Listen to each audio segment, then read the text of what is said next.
ಬೆಳಗಾವಿ ನಗರದ ಕ್ಯಾಂಪ್ ಪ್ರದೇಶದ ಜಿಮ್ಖಾನಾ rummy ಕ್ಲಬ್ನಲ್ಲಿ rowdy sheeter Suresh ಜಾಲ್ಗಾರ್ ಮೇಲೆ ನಡೆದ ಫೈರಿಂಗ್ ಪ್ರಕರಣದ ತನಿಖೆಯನ್ನು ಚುರುಕುಗೊಳಿಸಿರುವ ಪೊಲೀಸರು ಆರೋಪಿಗಳನ್ನು ಸ್ಥಳಕ್ಕೆ ಕರೆತಂದಿದ್ದ ಕಾರು ಚಾಲಕನನ್ನು ಬಂಧಿಸಿದ್ದಾರೆ.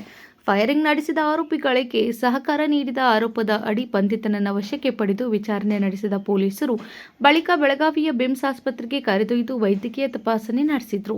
ನಂತರ ನ್ಯಾಯಾಲಯಕ್ಕೆ ಹಾಜರುಪಡಿಸಿ ನ್ಯಾಯಾಂಗ ಬಂಧನಕ್ಕೆ ಒಪ್ಪಿಸಿ ಹಿಂಡಲ್ಗಾ ಕೇಂದ್ರ ಕಾರಾಗೃಹಕ್ಕೆ ರವಾನಿಸಿದ್ದಾರೆ. ಜಿಮ್ಖಾನಾ ರಮ್ಮಿ ಕ್ಲಬ್ನಲ್ಲಿ ನಡೆದ ಘಟನೆ ವೇಳೆ ದುಷ್ಕರ್ಮಿಗಳು ರೌಡಿ ಶೀಟರ್ ಸುರೇಶ್ ಜಾಲ್ಗಾರನ ಮೇಲೆ ಗುಂಡು ಹಾರಿಸಲು ಯತ್ನಿಸಿದ್ದಾರೆ. ಆದರೆ ಸುರೇಶ್ ಜಾಲ್ಗಾರ್ ಸಮಯ ಪ್ರಜ್ಞೆಯಿಂದ ತಪ್ಪಿಸಿಕೊಂಡು ಪ್ರಾಣಾಪಾಯದಿಂದ ಪಾರಾಗಿದ್ರು. ಪ್ರಾಥಮಿಕ ತನಿಖೆಯಲ್ಲಿ ಪ್ರಫುಲ್ ಪಾಟೀಲ್ ಹಾಗೂ ಸುರೇಶ್ ಜಾಲ್ಗಾರ್ ನಡುವಿನ ಹಳೆಯ ವೈಷಮ್ಯವೇ ಫೈರಿಂಗ್ಗೆ ಕಾರಣ ಎನ್ನಲಾಗಿದೆ. ಪ್ರಫುಲ್ ಪಾಟೀಲ್ ಪರದ ಆರೋಪಗಳು ಕೃತ್ಯ ಎಸಗಿರುವ ಶಂಕೆ ವ್ಯಕ್ತವಾಗಿದ್ದು, ಪ್ರಕರಣಕ್ಕೆ ಸಂಬಂಧಿಸಿದಂತೆ ಇನ್ನಷ್ಟು ಆರೋಪಿಗಳ ಬಂಧನಕ್ಕೆ ಪೊಲೀಸರು ಬಲೆ ಬೀಸಿದ್ದಾರೆ.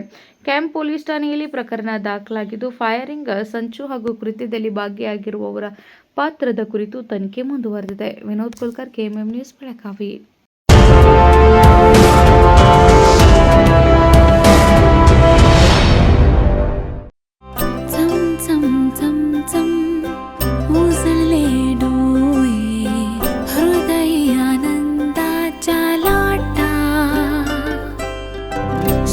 क्षण आले क्षण प्रेमळ है रेशमात गुंफून सोनेरी.